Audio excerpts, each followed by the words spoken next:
mengatakan manhaj salaf itu satu-satunya manhaj yang benar, yang terbaik dan terbenar sebagai barometer kebenaran. Jadi manhaj salaf manhaj yang paling benar dalam segala hal. Kelompok Wahabi apakah pernah membuat huru-hara di negara ini? Sering.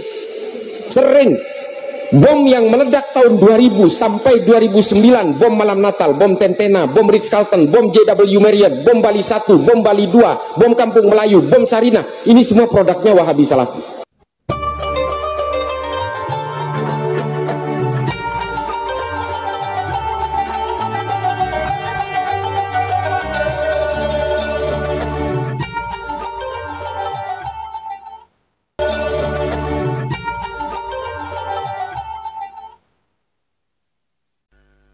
Assalamualaikum warahmatullahi wabarakatuh. Bismillahirrahmanirrahim. Alhamdulillahirrahmanirrahim.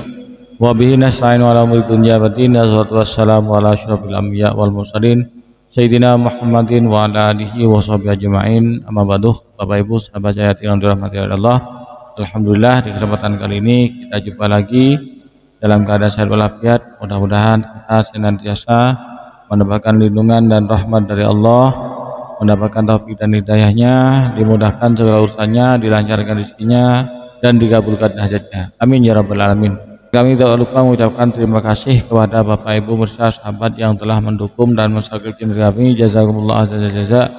Bagi pemirsa sahabat yang baru menemukan channel kami, jangan lupa tekan tombol subscribe-nya, nyalakan tanda loncengnya, klik tanda jempolnya, dan tinggalkan komentar di bawah video ini.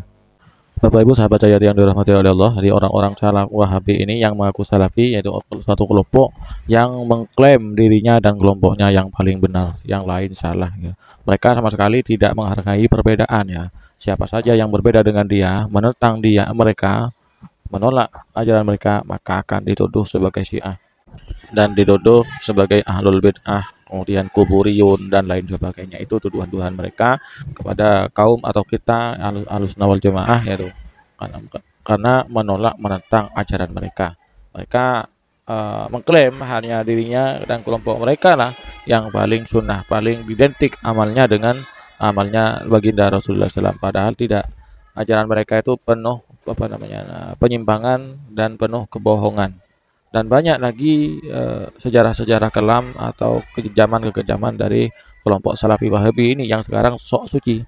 Berikut ini ada pemaparan secara singkat tapi jelas dari Cak Islah atau Gus Islah. Mari kita simak videonya. Salah satu nilai penting dari Nahdlatul Ulama, Nahdlatul Ulama tidak pernah punya sejarah mengkhianati negaranya sendiri. Nih, kelompok Wahabi apakah pernah membuat huru-hara di negara ini? Sering. Bom yang meledak tahun 2000 sampai 2009, bom malam Natal, bom Tentena, bom Ritz-Carlton, bom JW Marriott, bom Bali 1, bom Bali 2, bom Kampung Melayu, bom Sarinah, ini semua produknya Wahabi Salafi. Semua. Mengapa saya berani mengatakan itu? Data. Mari adu data dengan saya. Densus 88 menangkap teroris dari tahun 2000 sampai hari ini kurang lebih sekitar 2127 orang. Ini yang ditangkap Densus. Hanya 6 orang yang bukan penganut Wahabi Salafi.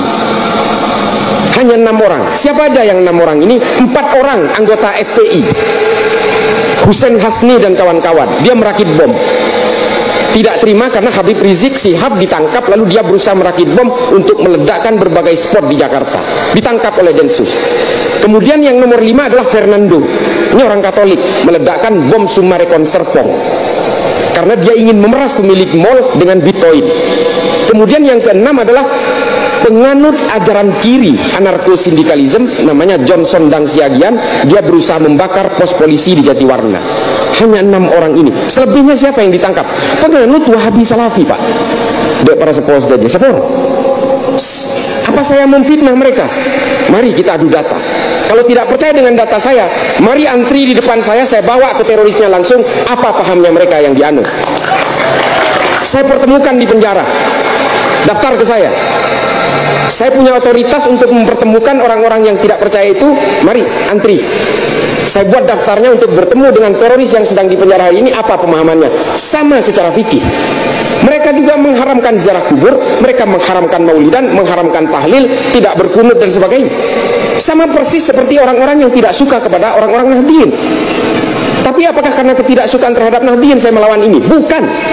Karena ini adalah menjadi penyebab dari berbagai gerakan-gerakan radikal di seluruh dunia.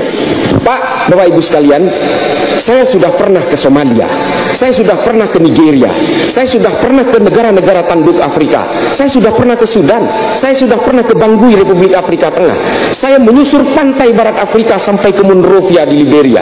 Penyebab terorisme itu semua sama, ajaran Wahabi Salafi. Saya bertanggung jawab dengan riset ini karena saya hadir langsung ke sana. Kalau kemudian saya dianggap memfitnah mereka, oke, kita bantah-bantahan. Ustadz-ustadz Salafi yang kita kenal hari ini di berbagai media seolah-olah sejuk, menghina pemimpin haram, berunjuk rasa haram. Bagaimana mungkin kami menjadi teroris sementara merokok saja saya haramkan, mencelakakan diri sendiri saja saya haramkan, apalagi mencelakakan orang lain? Kan dia nikah alasan. Itu adalah open gateway. Open gateway ini kenapa? Pintu pembukanya. Produk akhirnya pada akhirnya menjadi teroris, Pak. Kenapa? Ajaran ini pada akhirnya membangun kesadaran kognisif, membangun kesadaran secara perlahan bahwa nanti mereka akan benci terhadap perbedaan. Dan ketika dia sudah benci terhadap perbedaan, mereka akan terjebak dalam hakimiyah dan takfiriyah. Mereka akan menghakimi orang yang berbeda dan kemudian mengkafir-kafirkan siapapun yang berbeda. Mereka mengklaim kebenaran bahwa kebenaran hanya miliknya, orang lain yang berbeda dengan dia pasti salah. Nih, orang-orang penganut Ahlus Sunnah wal Jamaah disebut sebagai orang-orang jahiliyah. Sampai aswaja pun diplesetkan oleh mereka. Aliran sesat warisan jahiliyah. Aswaja diplesetkan oleh mereka. Kita sebenarnya tidak peduli mereka ini punya pemahaman apa, mereka menganut tafsir apa, mau menganut manhaj apa, silahkan.